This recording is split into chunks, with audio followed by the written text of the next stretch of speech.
नमस्कार दोस्तों, स्वागत है एक बार फिर आपका इस वीडियो सीरीज में जहां पर हम the secrets of the millionaire mind T Harv Eker साहब की किताब के ऊपर चर्चा कर रहे हैं।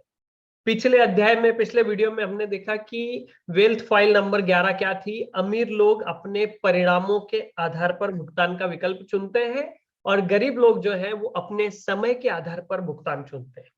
आज हम इस वीडियो में फाइल क्रमांक 12 देखेंगे जिसका नाम है कि अमीर लोग यह भी और वह भी सोचते हैं और गरीब लोग यह या वह सोचते हैं।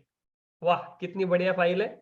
अमीर लोग यह भी और वह भी सोचते हैं और गरीब लोग यह या वह सोचते हैं। आइए इसको विस्तार से समझने का प्रयास करते हैं।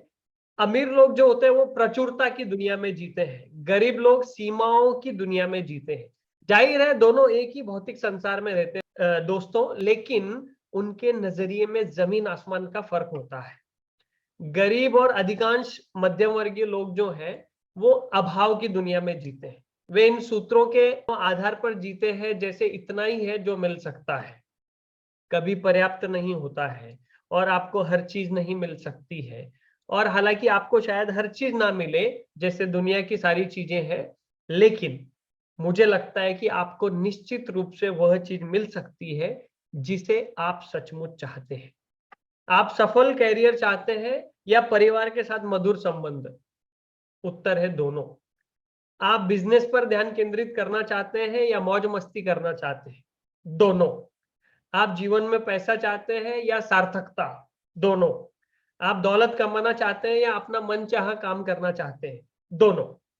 गरीब लोग हमेशा किसी एक को चुनते हैं और अमीर लोग दोनों को चुनते हैं।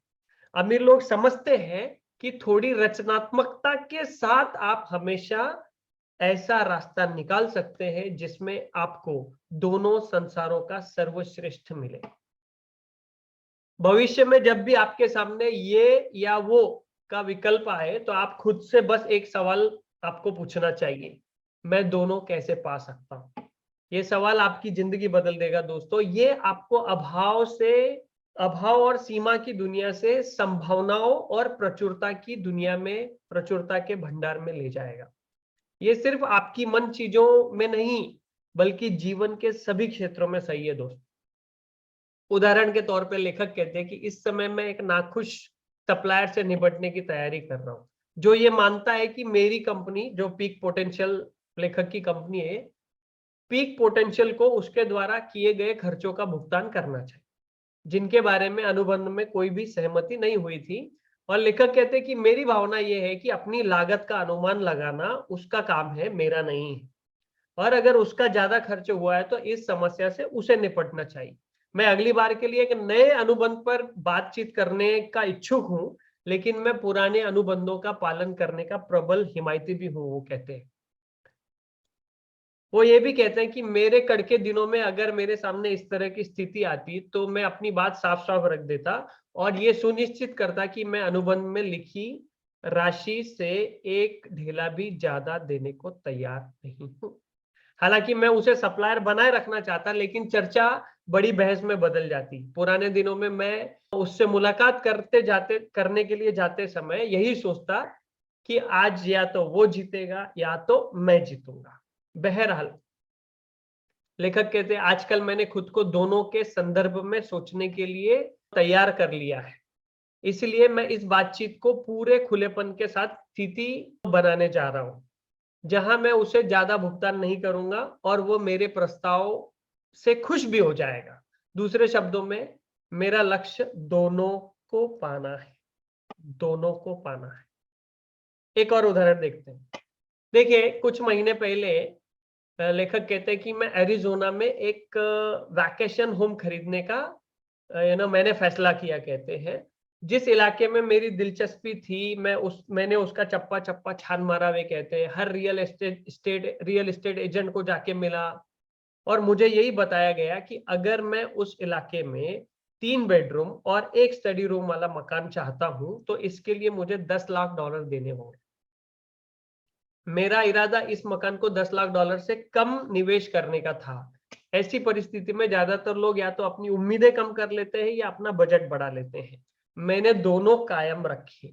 हाल ही में मुझे बताया गया है कि मैं जिस जगह पर जैसा मकान चाहता था वैसा मकान मिल रहा है, और वहां के एक मकान मालिक ने अपने मकान की कीमत $2 लाख से घटा दी है, जिससे ये 10 लाख से कम हो गई है। दोनों को पाने के इरादे की शक्ति का ये एक और कमाल है दोस्तों।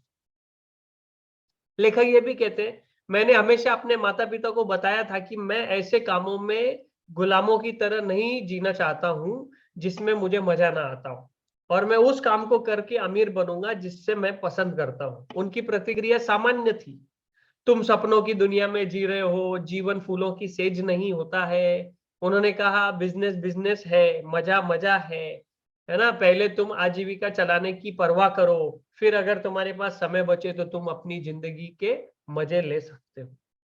मुझे याद है, इस पर मैंने ऐसा सोचा था, अगर मैं उनकी बात सब सुनूंगा तो मेरा हाल भी उन्हीं के जैसा हो जाएगा। नहीं, मुझे तो दोनों चाहिए। क्या ये मुश्किल था? यकीनन। मैं जिस काम से नफरत करता था, कई बार तो लेखक कहते हैं कि मुझे वो कई घंटों तक, 2-2 सप्ताह तक करना पड़ा ताकि मैं खा सकूं, ताकि मैं किराया चुका सकूं। लेकिन मैंने दोनों को पाने का इरादा कभी नहीं छोड़ा। वे कहते हैं, मैं कभी किसी नापसंद नौकरी या बिजनेस में ज्यादा देर तक नहीं रहा। अंततः मैंने अपने पसंद का काम करके मैं अमीर बन गया। अब मैं जानता हूं कि ऐसा किया जा सकता है। आज मैं सिर्फ वही काम और प्रोजेक्ट लेता हूं जो मुझे पसंद होते हैं। सबसे अच्छी बात यह है कि अब मुझे दूसरों को भी ये सिखाने का मौका मिलता है। दोनों का नजरिया पैसे के मामले में जितना महत्वपूर्ण है उतना किसी दूसरी चीज में नहीं दोस्त। गरीब और मध्यम वर्गीय लोग मानते हैं कि उन्हें पैसे और जीवन के किसी दूसरे पहलू के बीच में चुनाव करना होगा। परिणाम स्वरूप वे तर्क देते हैं कि पैसा बाकी चीजों जितना महत्वपूर्ण नहीं है। हम एक बात यहाँ पर साफ साफ कह देना चाहते हैं, पैसा महत्वपूर्ण है। ये कहना महत्वपूर्ण है कि ये जीवन के बाकी चीजों जितना महत्वपूर्ण नहीं है। पैसा ऑयल के जैसे है, तेल के जैसे है। ये आपको जीवन में घिसटने के बजाय फिसलने में समर्थ बनाता है। पैसा स्वतंत्रता देता है, अपनी मनचाही चीजें खरीदने की स्वतंत्रता, अपना समय मनचाहे तरीके से बिताने की स्वतंत्रता। पैसा आपको जीवन की अच्छी चीजों का आनंद लेने में समर्थ बनाता है। इसके अलावा आपको ये मौका भी देता है कि आप दूसरों को नौकरी देकर उनके जीवन की जरूरतों को पूरा कर सके।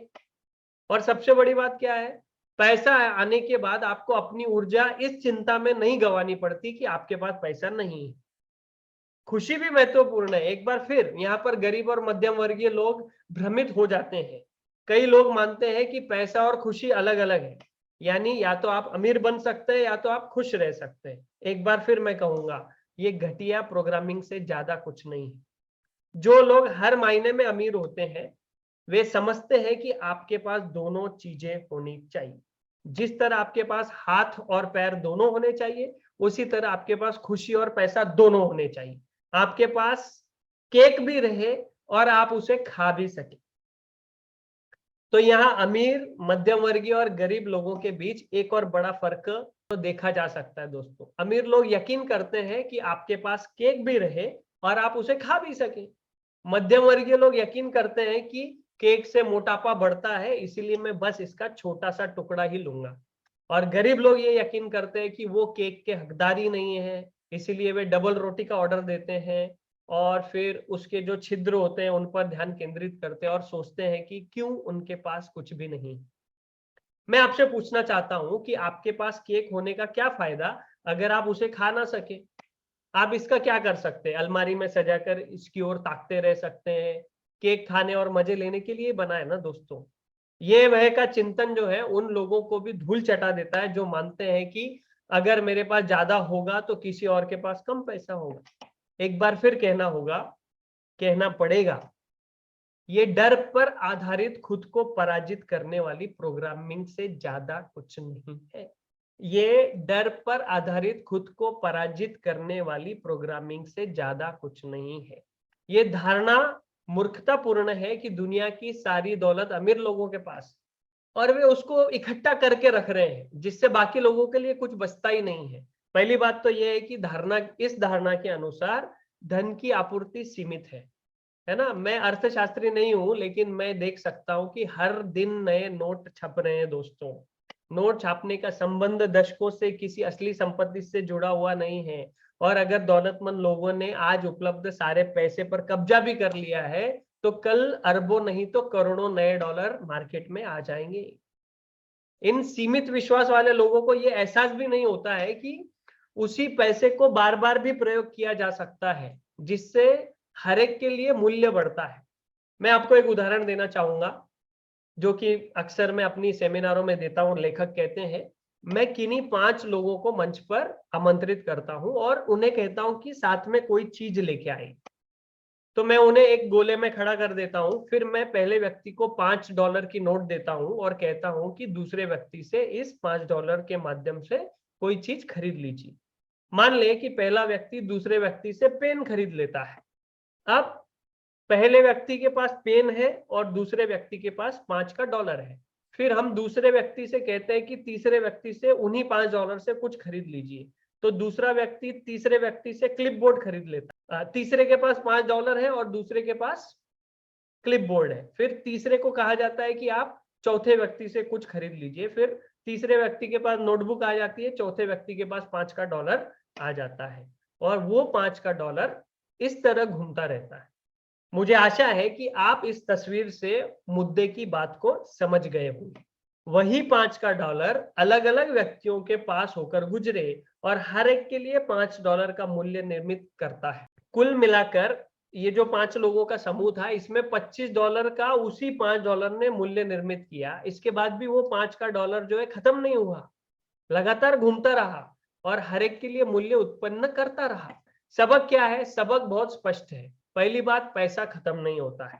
आप उसी पैसे का इस्तेमाल बरसों तक कर सकते हैं और हजारों लोगों के साथ कर सकते हैं। दूसरी बात, आपके पास जितना ज्यादा पैसा होगा, आप उतने ही ज्यादा पैसे को प्रवाह में रख सकते हैं, जिसका मतलब है कि बाकी लोगों के पास ज्यादा मूल्य के सृजन के ज्यादा अवसर होंगे। यही तो यह वह पर आधारित चिंतन का विपरीत है। इस चिंतन के विपरीत, जब आपके पास पैसा होता है और आप उसका उपयोग करते हैं, तो जिसे आप पैसा देते हैं उसे भी इसका मूल्य मिलता है और आपको भी इसका मूल्य मिलता है ना। मैं ये बात सीधे सीधे कहना चाहूंगा दोस्तों, अगर आप दूसरे लोगों के बारे में इतने ही चिंतित है और ये सुनिश्चित करना चाहते हैं कि आप उन्हें भी इसका हिस्सा मिले, है ना, जैसे कि इसके हिस्से होते हो, तो अमीर बनने की पूरी कोशिश कीजिए ताकि आप समाज में पैसे के प्रवाह को बढ़ा सके। अगर इस समय मैं किसी चीज का उदाहरण दे सकता हूं तो वो यह है कि आप एक दयालु, प्रेमपूर्ण, परवाह करने वाले, उदार, आध्यात्मिक व्यक्ति हो सकते हैं और बेहद अमीर भी। मेरा प्रबल आग्रह है आपकी, आप इस मिथक को भुला दें कि धन किसी तरह से बुरा होता है या दौलतमंद बनने के बाद आप कम अच्छा या कम पवित्र हो जाएंगे। ये जो विश्वास है बिल्कुल गोश्त के जैसे है। अगर आप गोश्त खा खा के थक चुके हैं और फिर भी उसको खाते रहेंगे, तो ना सिर्फ आप मोटे बनेंगे बल्कि आप कड़के भी हो जाएंगे। देखा, दोनों का एक और उदाहरण मिल गया हमें। सो दोस्तों, दयालु, प्रेमपूर्ण और उदार बनने का इस बात से कोई लेना देना नहीं है कि आपके पर्स में क्या है और क्या नहीं।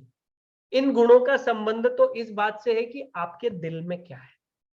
पवित्रता और आध्यात्मिकता का इस बात से कोई लेना देना नहीं है कि आपके बैंक अकाउंट में क्या है और क्या नहीं है।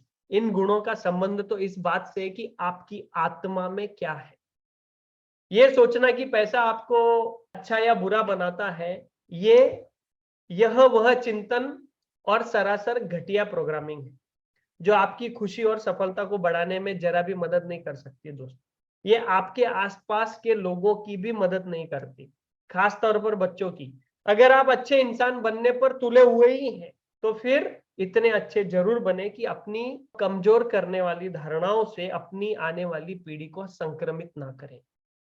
अगर आप सचमुच बिना सीमाओं वाला जीवन जीना चाहते हैं, चाहे स्थिति आज जो भी हो आपकी, तो ये वह चिंतन को छोड़ दें और दोनों के इरादे पर कायम रहें। दोस्तों, कितना बढ़िया ये चैप्टर था। अभी घोषणा का समय है, तो अपने दिल पर हाथ रखिए और कहिए, मैं हमेशा दोनों के संदर्भ में सोचता हूं। मैं हमेशा दोनों के संदर्भ में सोचता हूं। मैं हमेशा दोनों के संदर्भ में सोचता हूं। I have a millionaire mind, I have a millionaire mind, I have a millionaire mind.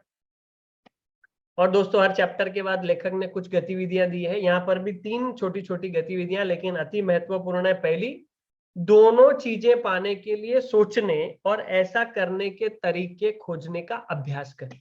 जब भी आपके सामने विकल्प प्रस्तुत किया जाए तो खुद से ये सवाल पूछें कि मैं दोनों कैसे पा सकता हूं। गतिविधि क्रमांक 2, जागरूक बने कि धन का प्रवाह हर व्यक्ति के जीवन में मूल्य का प्रवाह बढ़ाता है। ओके, जब भी आप पैसा खर्च करें तो खुद से ये कहें, ये पैसा सैकड़ों लोगों के पास से गुजरेगा और सबके मूल्य में वृद्धि करेगा। और तीसरी गतिविधि, खुद को दूसरों का रोल मॉडल माने, दिखाएं कि आप दयालु, उदार, प्रेमपूर्ण और अमीर बन सकते हैं। वाह। और दोस्तों नमस्कार, मेरा नाम जगदीश भगत है और financial fitness cash flow community, जहां पर हमारा मिशन है स्टॉक मार्केट में ऑप्शन सेलिंग और ऑप्शन ट्रेडिंग के माध्यम से आपके लिए पैसिव इनकम जनरेट करने में आपकी मदद करना। अगर आप हमसे जुड़ना चाहते हैं तो नीचे दी गई लिंक से जुड़ सकते हैं, और जहां पर आपको हमारी आगामी होने वाली वेबिनार के बारे में जानकारियां मिलती रहेंगी। आपका इस वीडियो को देखने के लिए बहुत बहुत धन्यवाद।